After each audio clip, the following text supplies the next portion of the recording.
MCL परिवार में एक बार फिर से मैं आप सबका स्वागत करती हूँ। और चलिए हम बढ़ते हैं आज के वेबिनार सेशन की ओर। आज की जो कहानी है वो ऐसे एक नदी की है कि जिसको एक डंपिंग ग्राउंड माना जाता था, लेकिन आज वो ग्लोबल रिस्टोरेशन और एक ग्लोबल आइकॉन बन गया है। तो वो जो नदी है उसका नाम है खाम रिवर। तो ये खाम रिवर नदी है, कैसे ये एक डंपिंग ग्राउंड से ग्लोबल रिस्टोरेशन एक साइट बन गई है, वो हम समझते हैं। पहले तो ये है कि ये जो खाम नदी है वो छत्रपति संभाजी नगर की एक कई सदियों से एक लाइफलाइन बन के रह रही थी। यानी इसका पानी, इससे ही पूरा वो जो शहर था वो बसा था। और इसके ऊपर ही उनकी सदियों से जो बहुत सारे घाट है या ऐसे कई छोटे एक्वाडक्ट्स है वो इससे बनाए गए थे। लेकिन धीरे धीरे जैसे इंडस्ट्रियलाइजेशन हो गया, वैसे ये नदी एक नाला बन गई। एक ऐसा मतलब लोगों में 57% ऐसा हुआ था कि लोगों को पता ही नहीं था कि ये नदी थी। जब इन्होंने सर्वे किया 2017 में, उनको लग रहा था कि ये नाला, ये कभी नदी थी ही नहीं। उसके बाद में 2017 में वही छत्रपति संभाजी नगर के इंडस्ट्रियल में से एक वैरॉक इंजीनियर नाम की कंपनी है जिसने सीएसआर अंडर ये प्रोजेक्ट लिया कि ये इस नदी का रेस्टोरेशन कर सके। उनके साथ उन्होंने एक जो लोकल एनजीओ है इको सत्व, उनको उनका उन्होंने साथ लिया। और उसके साथ में जो नगर विकास निगम है, यानी जो उनका खुद का अपना म्यूनिसिपैलिटी है, उनके साथ में उन्होंने प्रोजेक्ट हाथ में लिया। 54 किलोमीटर ये जो लंबी नदी है उसमें से उन्होंने 17 जो किलोमीटर है वो पहले हाथ में लिया और ये सोचा कि इसको हम कैसे फिर से एक नदी बना सकते हैं। जिसमें इन्होंने सबसे जो मेन सोर्सेस है जिसके वजह से नाला बन गया था वो था पॉल्यूशन। पॉल्यूशन हर प्रकार का जो नदी में हम एक डंपिंग ग्राउंड करके डालते थे, जिसका नंबर वन था सॉलिड पॉल्यूशन और लिक्विड पॉल्यूशन। सॉलिड पॉल्यूशन में अपना कचरा, डे टू डे में ऐसे कई एरिया थे जहां पे इसमें कचरा जाता था। और उसके बाद में था लिक्विड पोल्यूशन, यानी स्वेज जो वेस्ट है वो पूरे वहां वहां के शहर से और इंडस्ट्री से भी इसमें डाला जाता था।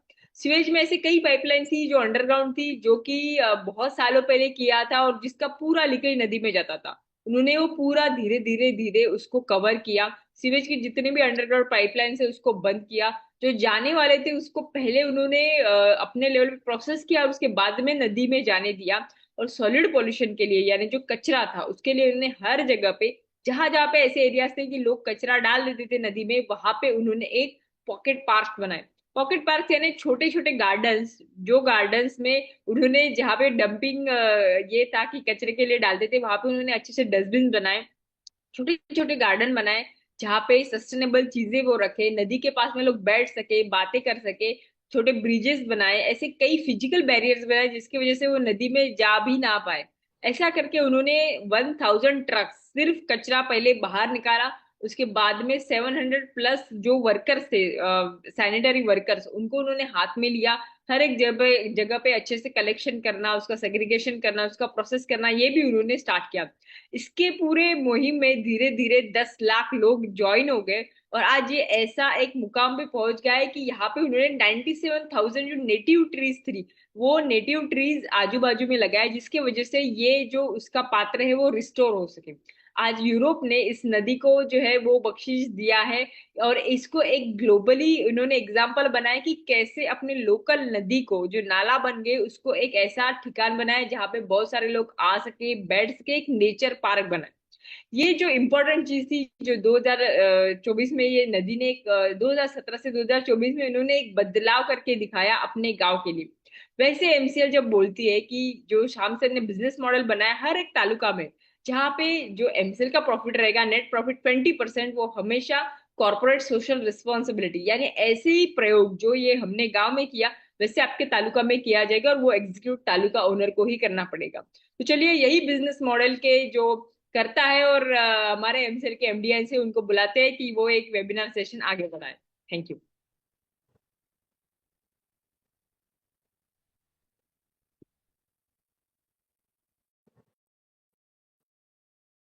Thank you madam. दोस्तों नमस्कार। मैं डॉक्टर श्याम गुलो फिर से एक बार आपका इस ट्रेनिंग सेशन में स्वागत करता हूं। मैं आशा करता हूं कि आप सभी लोग स्वस्थ हैं और आप अपने साथ अपने परिवार का, यानी घर का परिवार और एमसीएल परिवार दोनों का ख्याल रख रहे हैं। मैं ये भी उम्मीद करता हूं कि आप सभी लोग 1 घंटा बहुत अच्छी एक्सरसाइज कर रहे हो, अपने हार्ट अपने लंग को मजबूत कर रहे हो और अपनी इम्यूनिटी को बढ़ा रहे हो। तो चलिए शुरुआत करते हैं आज के इस सेशन के साथ।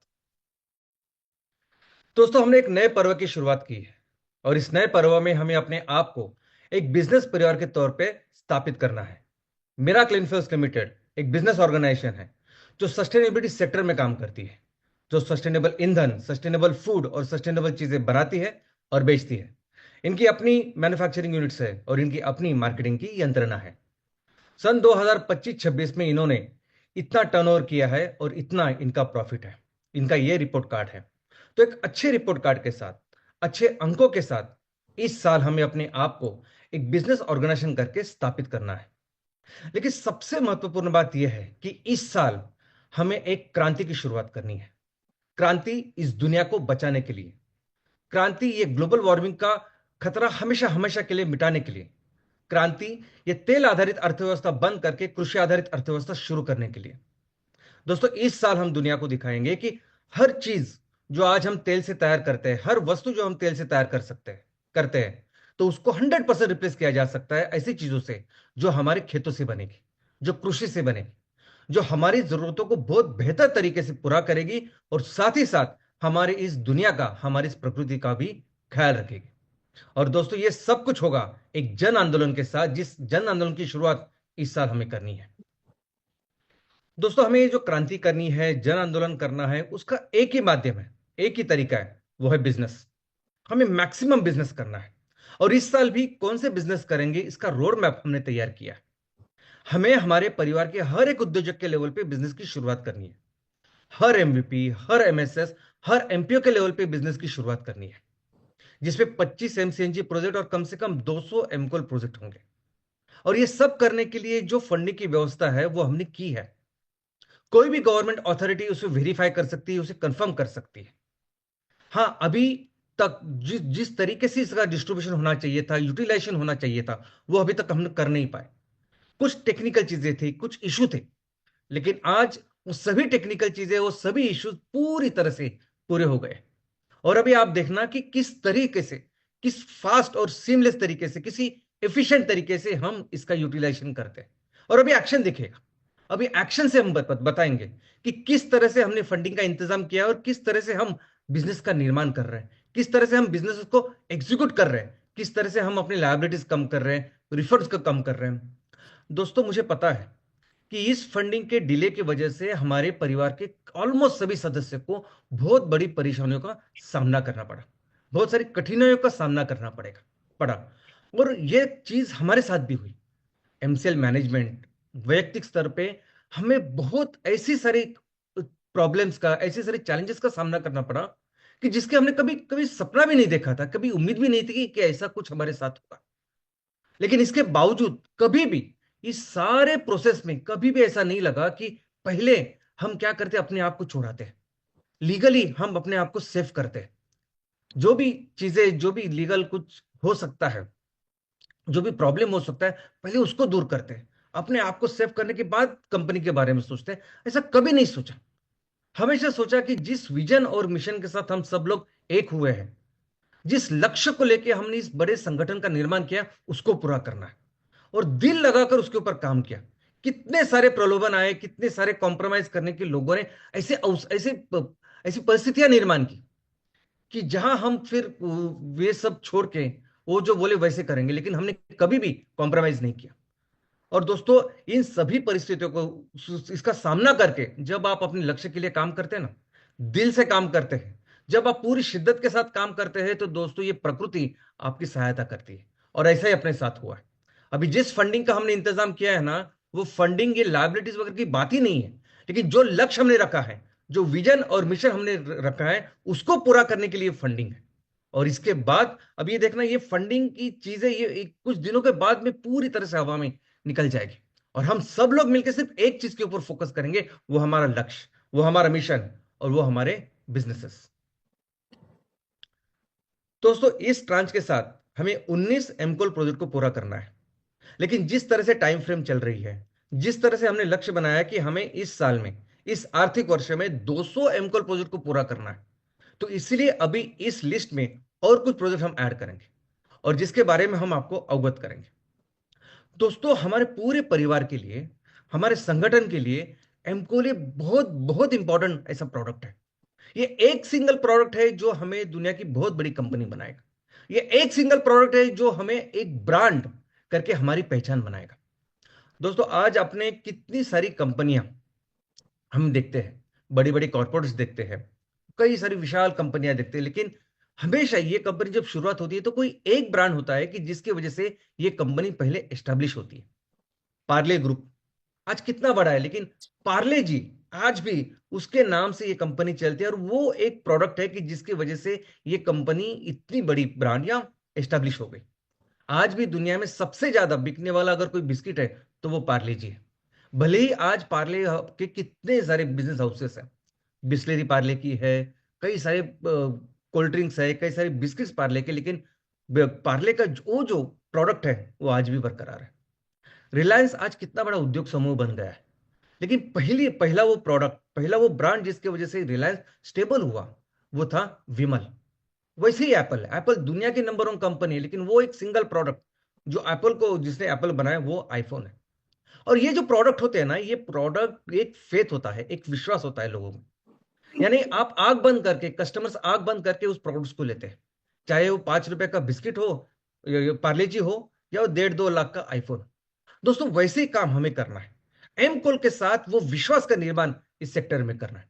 एमकोल एक ऐसा प्रोडक्ट जो डिपेंडेबल हो, जो हमारी ऊर्जा को पूरी तरह से हर तरह के एप्लीकेशन में उसका हम उपयोग कर सकते हैं और हमारी ऊर्जा की जरूरतों को पूरा कर सकते हैं। ऐसी ऐसा विश्वास हम एमकोल के साथ पूरा करेंगे। ऐसा विश्वास हमें 200 एमकोल प्रोजेक्ट के साथ इस साल पूरा करेंगे। दोस्तों आज एनर्जी पूरी दुनिया में सबसे माने अत्यावश्यक चीज बन चुकी है। यानी किसी नेशन को अगर ग्रो करना है तो उसको एनर्जी की जरूरत है। किसी इंस्टीट्यूशन को, किसी कंपनी को, किसी बिजनेस हाउस को अगर ग्रो करना है तो उसको एनर्जी की जरूरत है। यहां तक के घर घर परिवार से लेके वैयक्तिक लेवल पे भी एनर्जी आज इतनी इंपॉर्टेंट बन चुकी है। और एनर्जी का जो फॉर्मेट आज हमारे सामने है वो है क्रूड ऑयल। तो इसी एनर्जी के माध्यम से, इसी क्रूड ऑयल के माध्यम से कुछ लोग, कुछ देश पूरी दुनिया पे हुकूमत करना चाहते हैं, पूरी दुनिया की राजनीति कंट्रोल करना चाहते हैं। इनफैक्ट वो इसके लिए युद्ध भी करवा रहे हैं, क्योंकि क्रूड ऑयल इतनी महत्वपूर्ण चीज बन गई है। एक तो है एक तो है कि हम उसे एनर्जी की जरूरत है। एनर्जी के लिए जो कुछ आज माध्यम है वो क्रूड ऑयल है, लेकिन उससे साथ साथ, उसी के साथ साथ आज ऑलमोस्ट हर एक इंडस्ट्री आज इस क्रूड ऑयल के ऊपर डिपेंडेंट है। हर कोई चीज जो बनती है उसके लिए raw material crude oil provide करता है। आज हमारे घर में सिंपल कॉस्मेटिक से हमसे शुरुआत अगर करें, यानी साबुन, शैम्पू, टूथपेस्ट, सब कुछ जो है ना वो क्रूड ऑयल से बनता है। इतना ही नहीं, हमारे जूते, हमारी चप्पल, हमारे शूज, उससे लेकर हमारे सभी कपड़े, हमारे घर का फर्नीचर, यानी ऑलमोस्ट हर कुछ इस क्रूड ऑयल से बन रहा है। और इसीलिए क्रूड ऑयल दुनिया में इतना महत्वपूर्ण हो चुका है। और इसीलिए इस क्रूड ऑयल के चलते, इस क्रूड ऑयल को कंट्रोल करके कुछ लोग, कुछ देश जो चाहे, जो मर्जी वो आज कर रहे हैं। लेकिन दोस्तों ये जो क्रूड ऑयल जो इतना इंपॉर्टेंट है, कहां से आया है क्रूड ऑयल, कैसे बना है क्रूड ऑयल? तो दोस्तों ये क्रूड ऑयल बना बायोमास से। हजारों लाखों साल पहले जो उस टाइम का बायोमास था, जो वनस्पति, जो प्राणी, वो मरने के बाद अंडर हाई प्रेशर और temperature over thousands of years, ये हजारों लाखों साल के बाद ये जो बायोमास था, वो बायोमास हुआ इस एनर्जी में कन्वर्ट। उनकी जो स्थिति थी कंपोजिशन की, उसके अनुसार, जो उनका एज था उसके अनुसार ये ईंधन एक तो द्रव रूप बना, वायु रूप बना, नहीं तो घन रूप बना। घन रूप फ्यूल यानी कोयला बना, द्रव रूप यानी क्रूड ऑयल बना, और द्रव रूप वायु रूप यानी नेचुरल गैस बनी। तो प्रकृति ने हमें यह दिखाया है कि हमें जो ईंधन इस्तेमाल करना है, जो ईंधन की हमें जरूरत है, उसको कैसे तैयार किया जा सकता। और वही प्रकृति का जो नियम है, वही नियम के ऊपर आधारित हम अपने बिजनेसेस कर रहे हैं। हम भी बायोमास से ही अपने ईंधन का निर्माण कर रहे हैं। वो प्रकृति के अंदर अंडर हाई प्रेशर टेम्परेचर हजारों साल उसको लगे, और हम वही प्रक्रिया मिमिक कर रहे हैं अपने फैक्ट्रीज में, कुछ मिनट में, कुछ घंटों में। और यही तरीका होना चाहिए सस्टेनेबिलिटी का। आज की तारीख में ये जो प्रकृति ने किया हुआ काम है, दुनिया माइनिंग करके उस क्रूड ऑयल को निकाल के उसका उपयोग करके आज जो कार्बन चक्र हमारी इस दुनिया में है उसको डिस्टर्ब कर रहा है। इस कार्बन चक्र में इतना एक्स्ट्रा कार्बन डाल रहा है कि जिसकी वजह से ग्लोबल वार्मिंग है, जिसकी वजह से क्लाइमेट चेंज। हम क्या कर रहे हैं कि हम इसी दुनिया पर, इसी धरती के ऊपर कार्बन का चक्र मेंटेन कर रहे हैं। हमारे बायोमास में, हमारे निपेर ग्लास में जो कार्बन होगा वही कार्बन हमारे एमकोल में आएगा। एमकोल का इस्तेमाल करने के बाद, उसको जलाने के बाद जो गैस आएगा उसमें कार्बन डाइऑक्साइड यानी कार्बन रहेगा, वही कार्बन डाइऑक्साइड फिर से ये हमारा नेपियर ग्रास बायोमास सोख लेगा। तो एक कार्बन न्यूट्रल जो चीज है वो हम एस्टेब्लिश कर रहे हैं। और बेसिकली ये 200 एमकोल प्रोजेक्ट के साथ यही चीज हमें आज दुनिया के सामने एस्टेब्लिश करनी है कि अगर क्रूड ऑयल चाहिए या कोई भी जो चीज चाहिए जिसकी जिसकी आज हमें जरूरत है, चाहे वो ईंधन हो, चाहे वो किसी भी इंडस्ट्री के लिए, किसी प्रोडक्ट के लिए रॉ मटेरियल है, उसका जो सोर्स है, उसका सोर्स वो अंदर जो गड़ा हुआ वो क्रूड ऑयल नहीं है, तो उसका सोर्स है बायोमास, उसका सोर्स है खेती। और इस खेती से ही ये सब चीजें पूरी हो सकती है, हमारी हर जरूरत पूरी हो सकती है। ये इस साल हमें दुनिया के सामने रखना है, एस्टेब्लिश करना है। और दोस्तों, अगर आज देखेंगे तो दुनिया में सबसे बड़ा सेक्टर बन चुका है रिन्यूएबल एनर्जी। सबसे बड़ा एनर्जी में हर साल $3 ट्रिलियन अगर खर्च हो रहा है, निवेश हो रहा है, तो उसमें से $2 ट्रिलियन यानी 170 लाख करोड़ सिर्फ इस रिन्यूएबल एनर्जी पे खर्च हो रहा है। यानी कहां खर्च हो रहा है? तो वो हो रहा है सोलार, विंड और हाइड्रोजन के ऊपर, जो एकदम गलत है। ये अक्षय ऊर्जा का साधन हो ही नहीं सकते। ये हजारों सैकड़ों सालों तक हमें एक अक्षय ऊर्जा दे ही नहीं सकते। ये कुछ सालों बाद एक कंफर्म हो जाएगा, एस्टेब्लिश हो जाएगा। अगर हमें या मनुष्य को कोई भी चीज ऐसी चाहिए जो अक्षय हो, जो अक्षय उसको हमेशा मिलती रहे, तो उसका सिर्फ एक ही सोर्स है, और वो है खेती। और इस खेती से निकला हुआ जो एमकोल है, वही अक्षय ऊर्जा का साधन हो सकता है। हमारा ये एमकोल है, आगे के हजारों सालों तक चल सकता है, हमारी ऊर्जा की जरूरतों को पूरा भी कर सकता है, और इस प्रकृति का ख्याल भी रख सकता है। और ये चीज हमें दुनिया के सामने आज एस्टेब्लिश करनी है।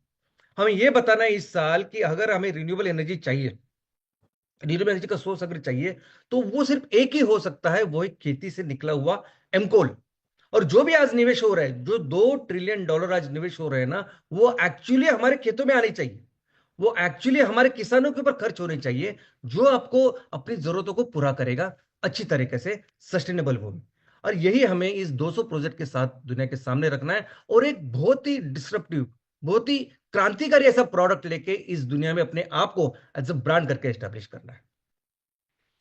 दोस्तों, आपने ये अरब देश देखे होंगे, वह अरब लोग देखे होंगे, आपने दुबई देखी होगी, टीवी में देखी होगी। मैंने भी टीवी में ही देखी, मैं गया नहीं कभी। तो ये जो देश हमने देखे, ये जो जगह है, दुबई, सऊदी अरेबिया, यूएई, हम देखते हैं कि वहाँ बहुत लोग जो है वो बहुत अमीर है। वहाँ पर कैपिटा जीडीपी है वो बहुत ज्यादा है। बहुत अमीर लोग उस दुबई में रहते हैं। और क्या कारण है, किसकी वजह से वो इतने अमीर बने?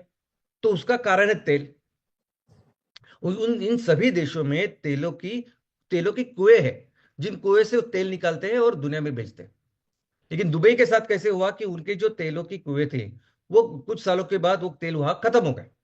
फिर उन्होंने वो जो पैसा कमाया था उसको लेके दुबई को as a centre, as a financial centre या टूरिस्ट का सेंटर करके उन्होंने दुबई को डेवलप किया, और उस तरह से वो अपनी इकोनॉमी को चला रहे हैं।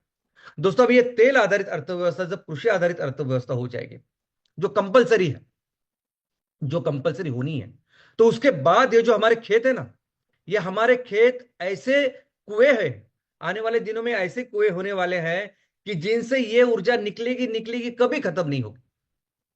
आने वाले दिनों में कंपलसरी ये खेतों में जाना ही है, कृषि आधारित अर्थव्यवस्था में जाना है। और ये पूरे ईंधन जो तैयार करेंगे वो हमारे किसान तैयार करेंगे। और ये जो जिस तरह दुबई का हुआ कि कुछ सालों बाद ये तेल खत्म हुआ, वैसे कभी नहीं हमारे खेतों के साथ होगा। आने वाले दिनों में मैक्सिमम जो इन्वेस्टमेंट होगा ना, वो उस देश में होगा जहां सबसे ज्यादा खेती है, और वो है हमारा देश, वो है हमारा भारत। और जिस किसान को आज हम देख रहे हैं, वो बहुत बेहतर पोजीशन में होने वाला है, बहुत बेहतर। इनफैक्ट हमारा तो एज ए एमसीएल हमने लक्ष्य रखा है कि जितना रिन्यूएबल एनर्जी में आज की तारीख में निवेश हो रहा है, कम से कम 5% निवेश आने आने वाले 4 से 5 सालों में हो। अभी ये 5% तक भी अगर हम पकड़े आज की तारीख से, तो 2 ट्रिलियन का 5% यानी हो जाता है $100 बिलियन। और वो भी बहुत है, वो भी 8.5 लाख करोड़ है। और उसके लिए वो सिस्टमेटिकली आगे के 4 से 5 साल करने के लिए इस साल हमें 200 एमकोल प्रोजेक्ट करने हैं। और ये 200 एमकोल प्रोजेक्ट ऐसे करने हैं ना कि हर प्रोजेक्ट एक सक्सेसफुल बिजनेस मॉडल हो, हर प्रोजेक्ट की अपनी जो रिपोर्ट कार्ड है वो अच्छी हो, अच्छा टर्नओवर हो, अच्छा प्रॉफिट हो, इसके एप्लीकेशंस हम दुनिया को दिखा पाए। यानी कई जगह पे ऐसा होगा कि वो एमकोल हमारे थर्मल पावर प्लांट पे जा रहा है, कई हमारे इंडस्ट्रियल लेवल पे, कमर्शियल लेवल पे, क्लीन कुकिंग फ्यूल के लिए, और इन सभी के चीजों के साथ हम दुनिया के सामने ये पेश करने वाले हैं, ताकि ये जो इन्वेस्टमेंट हो रही है रिन्यूएबल, ये सही दिशा में जाए, हमारे देश में आए। दोस्तों, लेकिन इस पूरे प्रोसेस में आने वाले दिन में तो हमारा देश दुनिया की सबसे बड़ी इकोनॉमी बनने ही वाला है। लेकिन हमेशा हमेशा हमारा देश दुनिया की सबसे बड़ी इकोनॉमी था, सबसे बड़ी अर्थव्यवस्था था। इनफैक्ट जब से ये सिविलाइजेशन की शुरुआत हुई है, संस्कृति की शुरुआत हुई है, more than 90% of the time हमारा देश दुनिया का सर्वोत्तम नंबर 1 अर्थव्यवस्था था। इन जो भी दुनिया में, सिर्फ इतना ही नहीं, जो भी दुनिया में मैन्युफैक्चरिंग थी 25 से 30% हम करते थे। हमारे लोग दुनिया में सब सभी जगह जाके, मैक्सिमम जगह पे जाके शिप बिल्डिंग करते थे, उनको बताते थे, ट्रेन करते थे। और कई सारे ऐसे सेक्टर थे कि जहां भारतीय लोग पूरी दुनिया में फेमस थे। उसके दो कारण है कि भारत इतना महान था। सबसे पहले ये प्राकृतिक संपदा है जो कुदरत ने हमें दी है, और दूसरा हमारा नॉलेज, हमारा ज्ञान। दोस्तों, ये जो कृषि मुनि हम बोलते हैं ना, ये एक्चुअली साइंटिस्ट थे। हजारों साल पहले उन्होंने जो थियरम्स, जो थियरीज, जो प्रिंसिपल दुनिया के सामने रखे हैं, अभी 50-100 साल पहले जो उन्होंने रखा उनको नोबेल मिल रहे हैं। लेकिन बहुत सालों पहले, हजारों साल पहले ये चीजें हमने रखी, ये थियरम्स, ये प्रिंसिपल रखे हैं। ये आयुर्वेदा, ये चार वेदा, उपनिषद, ये बहुत बड़े नॉलेज, ये ज्ञान का सोर्स है। और दोस्तों, ये ज्ञान सीखने के लिए, पढ़ने के लिए हजारों किलोमीटर से सैकड़ों दिन सफर करके लोग यहां आते थे पढ़ने के लिए। एक समय ऐसे था कि दुनिया में जितने भी विश्वविद्यालय थे वो सिर्फ हमारे भारत में थे। इतनी हमारे ज्ञान की महिमा थी। उसी के साथ साथ हम हमारा व्यापार इतना ज्यादा था कि दुनिया के सभी देश भारत के साथ व्यापार करने की कोशिश कर रहे थे। हमारे देश में डच, फ्रेंच, पोर्चुगीज, हर कोई, अरब यहां आए, बिजनेस किया, यहां रहे। दुनिया में सबसे पहले जो कॉस्मोपॉलिटन शहर जिसे कहते हैं, यानी ऐसे शहर जहां सभी अलग अलग संस्कृति के लोग रहते हैं, वो सबसे पहले, सबसे विकसित शहर भारत में थे। इतना महान हमारा देश था, जो एक्चुअली दुनिया का नेतृत्व कर रहा था, दुनिया को सही राह दिखा रहा था। तो इतना महान देश फिर कैसे गुलाम बना? इतना महान देश कैसे किसी देश का गुलाम बना? और ये इतिहास जो है वो बहुत कुछ चीजें हमें सिखाता है। दोस्तों, ईस्ट इंडिया कंपनी भी एक ऐसी कंपनी थी जो ब्रिटेन ने बनाई थी, और उसका एक ही मकसद था, भारत के साथ व्यापार, वो भी स्पेसिफिकली कपड़ों का व्यापार। और उसके लिए ईस्ट इंडिया कंपनी यहां आई भारत में। लेकिन इन्होंने क्या किया कि साम दाम दंड भेद जो भी मिले, जिस भी तरीके से उन्होंने अपनी इस कंपनी को बड़ा किया, अपने व्यापार को बड़ा किया, बिजनेस को बड़ा किया, और इसी कंपनी के माध्यम से उन्होंने इस दुनिया में, इस हमारे देश के ऊपर राज किया। और इनका इनकी सहायता किसने की, या इनको किसकी वजह से ये सब वो कर पाए? वो कारण थे कि यहाँ वो जब वो आए तब कई सारे छोटे मोटे राजा, शहनशाह, सल्तनतें थी, और ये छोटे मोटे जो राजा थे उनके ही माध्यम से उन्होंने धीरे धीरे करके अपना कारोबार बढ़ाया, अपना बिजनेस बढ़ाया। दोस्तों, ईस्ट इंडिया कंपनी, इसने अपना बिजनेस इस तरीके से किया कि जितना भी हमारे देश में जो भी पॉसिबिलिटी थी, जो भी रॉ मटेरियल था, जो भी मैन पावर थे, स्किल थे, मैक्सिमम उसका उपयोग करके मैक्सिमम माल तैयार करा, दुनिया में बेचा और पैसे कमाए। ये उन्होंने यहां से कॉटन तैयार किया। मुंबई शहर का विकास इन्होंने किया कि जहां वो ज्यादा से ज्यादा मिल तैयार करे और कापड़, वो जो कपड़ा है वो अपने देश में लेके जाए। यहां तक कि ब्रिटेन का एक शहर है मैनचेस्टर, पूरी दुनिया में ये टेक्सटाइल का सेंटर करके दुनिया में उन्होंने विकसित किया, जबकि वो मैनचेस्टर ऐसा शहर है कि उसके आजू बाजू कोई खेती नहीं होती कॉटन की। वो कॉटन की खेती होती थी भारत में, मुंबई में, सूरत में उसके कपड़े तैयार होते थे, और वो जाते थे और सिर्फ लेबल लगा के वो दुनिया में बेचते थे। सिर्फ इतना ही नहीं, तो कुछ दिनों के बाद तो उन्होंने वही लेबल लगा के भारत में, यानी जिस भारत से वो कपड़ा लेते थे उसी भारत में आके उन्होंने माल बेचना चालू किया। और इस माध्यम से उन्होंने हमारे देश की इतनी लूट की। यानी जब ईस्ट इंडिया कंपनी की शुरुआत हुई तब ब्रिटेन का कंट्रीब्यूशन पूरी दुनिया के जीडीपी में बहुत ही कम था, आधा परसेंट भी नहीं था, ये बहुत ही कम। लेकिन जब इन्होंने ये बिजनेस किया, उसके माध्यम से वो ऑलमोस्ट 10% तक पहुंच गए। 10% दुनिया की जीडीपी ब्रिटेन कंट्रोल कर रहा था, ओनली बिकॉज ऑफ इंडिया। और इस तरह से उन्होंने खुद का विकास किया और हमारे देश जो इतना वैभव संपन्न था उसको करीब किया।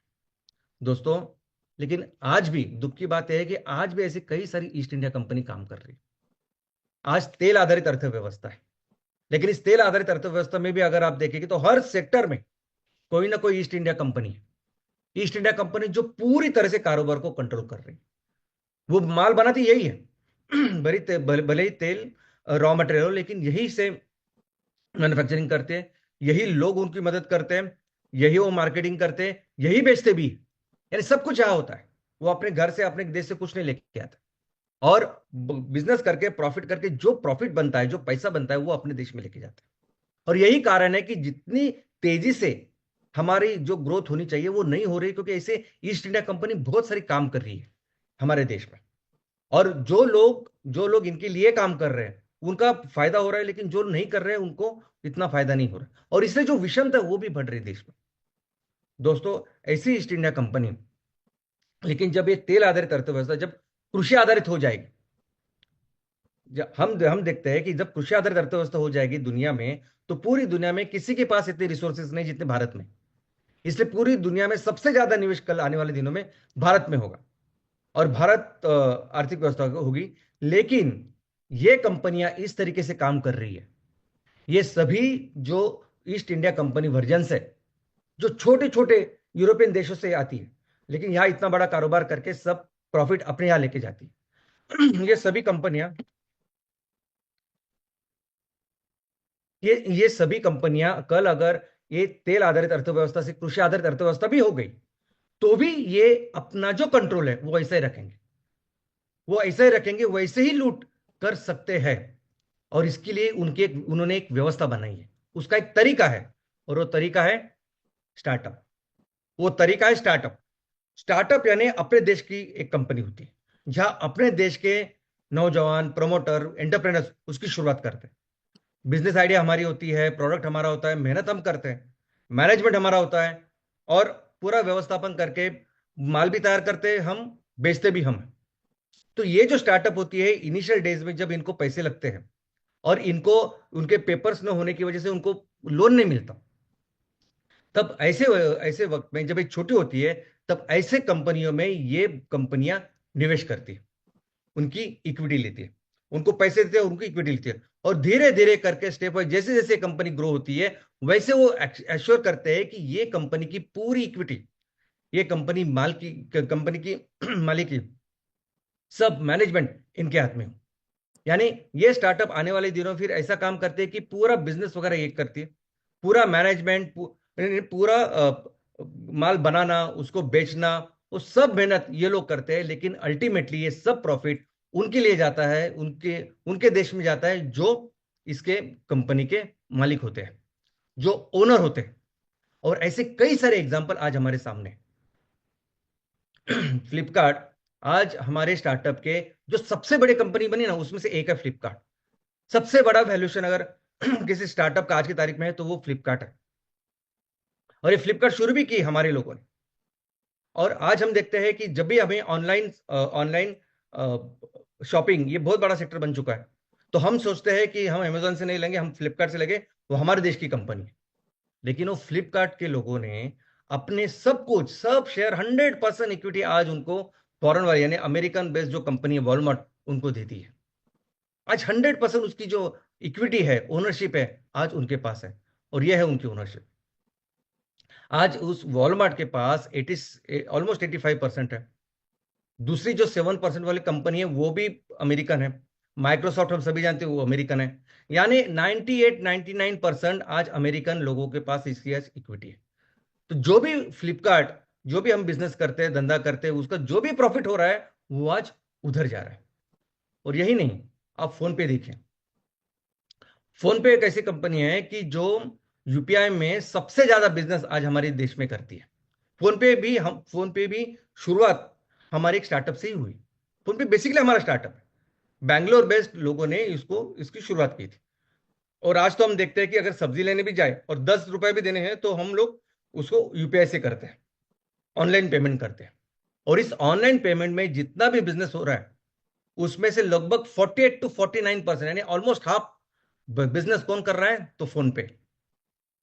और इस फोन पे में अगर आप इक्विटी देखेंगे तो इक्विटी किसकी है, तो आप देखेंगे तो फ्लिपकार्ट की इक्विटी है, 87% फ्लिपकार्ट की है, तो हमको लगता है नहीं फ्लिपकार्ट तो अपना ही है। और 10% अलग रखा है वॉलमार्ट ने।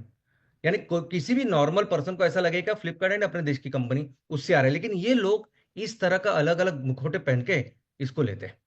तो फ्लिपकार्ट भी उनका है, ये भी उनका है, तो ऑलमोस्ट 87+10 यानी 97-98% वो वॉलमार्ट के पास है, और बाकी भी 2% वो भी फॉरेन कंपनी के पास है। तो इस तरीके से बेसिकली ये पैटर्न है कि जिस तरीके से स्टार्टअप बड़ी होती है और स्टार्टअप के माध्यम से ये लोग इस तरह से आज प्रॉफिट को अपने देश से बाहर लेके जा रहे हैं। और ये हर एक कंपनी के बारे में, आप किसी भी कंपनी का अगर शेयर होल्डिंग पैटर्न आज की तारीख में देखेंगे तो शुरुआत होती है ऐसी, और अल्टीमेटली किसी ना किसी फॉरेन कंपनी के कंट्रोल में ये होती है, उनकी ओनरशिप में रहती है। इनफैक्ट आप ऑफ कोर्स इसको एक्सेप्शन भी है, लेकिन बहुत सारी कंपनी हम देखें तो इनका इसी तरीके से उसकी ग्रोथ होती है। हमारा चाइनीज जो इन्वेस्टमेंट कंपनी है, उन्होंने हमारे देश में कितना निवेश किया ये आपके सामने है। यानी कई सारी ऐसी कंपनियां जो स्टार्टअप से लेकर अभी यूनिकॉर्न, यूनिकॉर्न यानी जिसका वैल्यूएशन $1 बिलियन है, उससे ज्यादा है। ऐसे यूनिकॉर्न, कई सारे यूनिकॉर्न में चाइनीज लोगों का निवेश है, ये देख सकते हैं। लेकिन उससे भी ज्यादा, अगर चाइनीज से भी ज्यादा अगर किसी का उसमें निवेश है, वो है अमेरिकन बेस्ड इन्वेस्टमेंट कंपनीज। हम देखते हैं, जैसे आपने आपने दो एग्जांपल देखे, फ्लिपकार्ट और फोन पे, ये बहुत बड़ी वैल्यूएशन की कंपनी बन चुकी है। वैसी कई सारी कंपनियां अलग अलग सेक्टर में उसमें निवेश किया है अमेरिकन कंपनियों ने। उसमें जो ओनरशिप है ये इस अमेरिकन कंपनी की है, जो हमें पता भी नहीं, जो दिखता भी नहीं। हमें लगता है कि हमारे देश की स्टार्टअप है, लेकिन इस तरीके से काम चल रहा है। और दोस्तों, ये आने वाले दिनों में ना ये ओनरशिप ऐसे रहेगी, जब तक फ्लिपकार्ट आगे के जितने भी साल बिजनेस करेगी वो धंधा ऐसे चलता रहेगा, और वो सब प्रॉफिट मुनाफा उनके पास जाएगा। जब तक फोन पे काम करेगा वैसे वो चलता रहेगा। और ये अंग्रेजों जैसा नहीं, अभी ईस्ट इंडिया कंपनी जैसा नहीं है ये काम। ईस्ट इंडिया कंपनी को उनको ये देश छोड़ के जाना पड़ा। वो पॉलिटिकल जो है वो उनको नहीं चाहिए था, वो छोड़ के जाना पड़ा। इनको तो कोई छोड़ के जाने की जरूरत ही नहीं, ना ही वो इंटरेस्टेड है इस पॉलिटिक्स में या एडमिनिस्ट्रेशन में। वो सिर्फ चाहते हैं कि ज्यादा से ज्यादा बिजनेस करें, ज्यादा से ज्यादा मुनाफा मुनाफा कमाए, बस। तो इसके बाद जब ऐसे काम होगा तो इनकी जो ओनरशिप होगी वो लॉन्ग टर्म होगी, हमेशा के लिए होगी। और दोस्तों, ये हम करने नहीं देंगे, ये हम बिल्कुल करने नहीं देंगे। हमारे देश में पिता समान ये हिमालयस है, माता समान हमारी नदियां है, जिन्होंने हमारी मिट्टी को सुजलाम सुफलाम किया है। ये जो कहते हैं ना कि मिट्टी से सोना उगले और मोती, ये एक्चुअली होने वाला है आने वाले दिनों में। ये सब हमारे इन्होंने किया है। ये समुंदर, ये सब कुछ जो दिया है कुदरत ने, ये बहुत बड़ी संपत्ति है। हम किसी भी नाम पे, किसी के भी दूसरे के नाम पे ये संपत्ति नहीं करेंगे, और ऐसा होने नहीं देंगे। और इसके लिए भी हमने सोच के रखा है कि हम क्या करेंगे, और वो हमारी स्ट्रैटेजी है 5E मिशन। दोस्तों, 5E मिशन वो स्ट्रैटेजी है जिसके साथ हमारी इस 5E के लिए, 5 ऑब्जेक्टिव के लिए हमारे सभी जो परिवार है उनके साथ मिलकर एक बहुत स्ट्रांग कस्टमर बेस बनाएंगे। कस्टमर बेस बनाएंगे, वो कस्टमर्स को बहुत अच्छा प्रोडक्ट भी देंगे। कस्टमर बेस बनाएंगे ताकि हम उनको एम्प्लॉयमेंट दे पाए, ताकि हम किसानों को अच्छा, जो उनका सक्षमीकरण उनका कर पाए, महिलाओं का सक्षमीकरण कर पाए। और इसके माध्यम से हम ज्यादा से ज्यादा लोगों को अपने साथ जोड़ेंगे, कस्टमर बेस तैयार करेंगे, और उनको प्रोडक्ट भी सही देंगे। जो जो प्रोडक्ट जिस भी सेक्टर में हम काम करेंगे, बहुत बेस्ट ऐसा प्रोडक्ट देंगे। जैसा एमकोल है, वैसे कल अगर साबुन भी देना है तो सबसे बेहतर साबुन देंगे। यानी कोई भी कंपनी अगर कॉम्पीट भी करना चाहे तो भी सब सर्वोत्तम प्रोडक्ट हमारा होगा। और ऐसे ही अच्छे प्रोडक्ट के साथ हम एज अ ब्रांड करके उस सेक्टर में एस्टैब्लिश हो गए। और जब आपके पास सही प्रोडक्ट है, सही अच्छा ब्रांड प्रोडक्ट है, और आपके पास इतना सारा कस्टमर बेस है, तो हम अपने टर्म्स पे, अपने कंडीशन पे फिर फंडिंग को लेके आए। जैसे अभी किया एमसीएल ने, अभी जो कुछ फंडिंग लाई है वो इक्विटी वगैरह बेच के नहीं, कंपनी बेच के फंडिंग नहीं है। हमने यही मेहनत करके, ये लॉन्ग टर्म डेट करके ही फंडिंग लाई, जिसको हम मेहनत करेंगे और बेच उनको कर्जा वापस कर देंगे, चुकाएंगे। तो दोस्तों, ऐसी तरीके से हमें काम करना है। पूरे देश में इस 5E मिशन की शुरुआत करनी है, और ज्यादा से ज्यादा फंडिंग हमारे टर्म्स कंडीशंस पे लाके हमें हमारे हमारे देश को फिर से दुनिया की नंबर 1 अर्थव्यवस्था बनानी है, और बनाएंगे। इसकी शुरुआत इस साल करेंगे। हम अपने देश को दुनिया की नंबर 1 अर्थव्यवस्था बनाएंगे, और फिर से हमारे देश को उस स्थान पर लेके जाएंगे जहां हमारा देश इस दुनिया का नेतृत्व करेगा। जय हिंद, जय एमसी।